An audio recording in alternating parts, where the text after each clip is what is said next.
High. তো তোমরা কি ভাবছো বকখালিতে গিয়ে কোথায় থাকবে? তো রুকো রুকো রুকো, তোমাদের জন্য এই ভিডিওটা।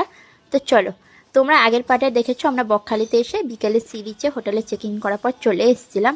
আর এখন শীতকাল, এত ঠান্ডা, তো আমাদের হোটেল ছুটির লুকটা সন্ধ্যাবেলা ঠিক এই রকম লাগছিল। আর হোটেলের প্রাইস তো অনেকটাই অনেকটাই কম। তো আমরা এখানে অনেকজন মিলে গেছিলাম। আর সকালের ভিউটাতে এত সুন্দর ছিল, চারদিকে পাখির আওয়াজ, ফুল গাছ।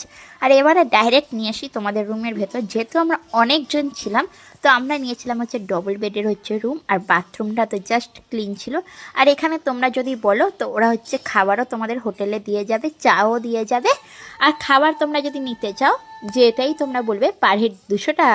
তোমরা যদি মাংস কিনে দাও তাহলে ওরা রান্না করে তোমাদের হচ্ছে সার্ভও করে দেবে। তো চলো, আমরা হচ্ছে সন্ধ্যাবেলা একদম রেডি হয়ে চলে আসি সি বিচে। আর রাতের বকখালিটা তো একদম অন্যরকম লাগে। তো আমরা হোটেলে খাইনি, কারণ আমরা জানি বাইরে বেরোলে সি বিচে আসা মানে মাছ ভাজা, পাপড়ি চাট, ফুচকা, আরও ভুট্টা, এইসব খেলে আমাদের পেট ভরে যাবে।